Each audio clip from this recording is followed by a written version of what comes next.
Now, I suppose the first question that needs to be asked is, why raise queens? Well, there are quite a few reasons that I raise my own queens, and probably the most important thing is it's actually lots of fun to do this yourself. It's a wonderful new skill to learn, so it's not a difficult thing, but it does require quite a timed and strategic process.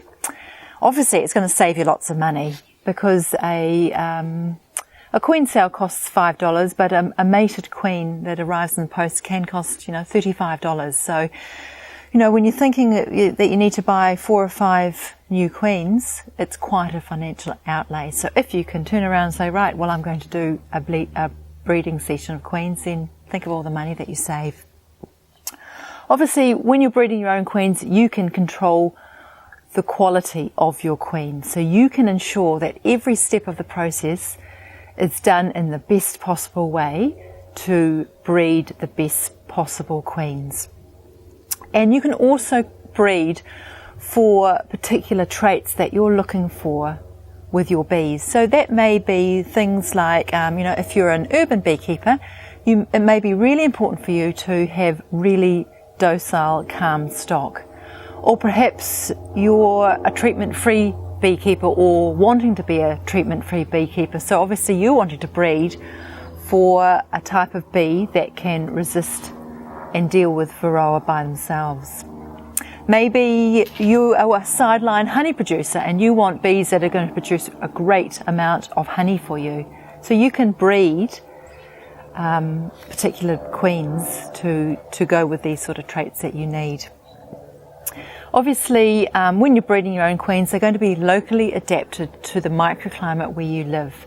So it's not like ordering a queen that's been bred on the other side of the country that's being posted to you.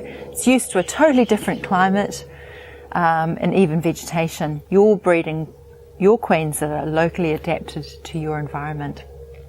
Obviously, it's sustainable because the little kit that you use, you can reuse again and again and again.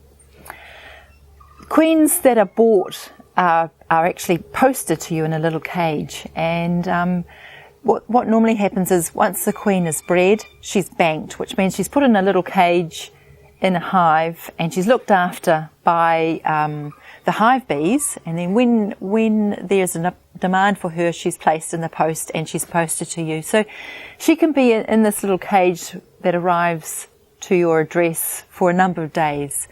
And just with the whole process of being posted in the mail and delivered to your letterbox, a queen can be quite stressed by the time she gets here to your hive.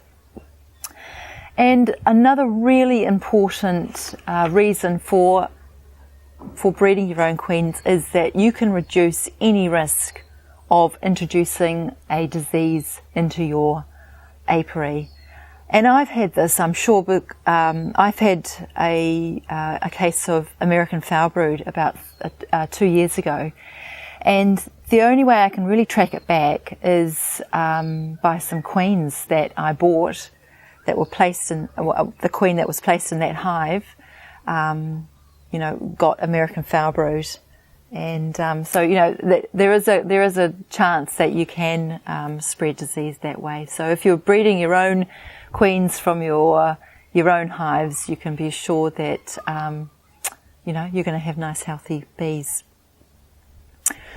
So why do it in a non-grafting kit such as the Genta kit or the Nicot kit? Well, there's pros and cons with everything. Obviously, you can just go out there and place a frame of correctly aged eggs in a hive, and you can hope that the queens will build emergency queen cells. You could learn how to graft them and breed queen cells that way. And they're both really great legitimate ways, but the non-grafting kit is just another way that you can breed your own queens. And the reason why I like it is that it's great for dummies, okay? So you don't need a huge skill set to breed your own queens. Because there's no grafting involved, it makes it very easy. And, grafting is quite a precise skill, and along with many skills like that, if you're not doing it regularly and often, it's very easy to lose the skill. So for me, I'm normally only doing 2 sessions of queen breeding over the year. So I might breed at the middle to late spring, and then maybe have another session at the end of summer. So I'm not grafting every week like a professional queen breeder is. So I know that I would probably lose the skill, and so I wouldn't have a very good rate of getting those grafts to turn into the queen cells. So less skill. It's great for the backyard beekeeper because, if you only want to raise 10 queens, then it's a perfect way of doing that. I love it because there's no actual physical touching of the larva. The little cup that the larva is in is transferred, not the larva. So it's not important to get the position of the larva correct. And because you're raising it, you can make sure that the queens that you're raising have got the best nutrition in your cell builder colony and also in your queen breeder colony. Now obviously the cons are that yes, you need to go out and you have to buy this kit, which is probably over $100 in most countries. So there is a financial outlay initially. But once you've got over that initial outlay, then you're going to recoup that very quickly in bred queens, which you can sell to other beekeepers, give them away, and you'll very quickly recoup that money that is invested in a kit. So those are just some of the pros and cons with why you should consider learning a new skill with your beekeeping. But just to recap, probably the main reason I do it is it's great. I love learning new skills, and it's great fun, and it's great to breed your own locally adapted bees. So obviously what I'm doing is I'm breeding bees that are adapted to live in top bar hives. So they're great at building their own natural comb. They're nice and gentle because I'm an urban beekeeper.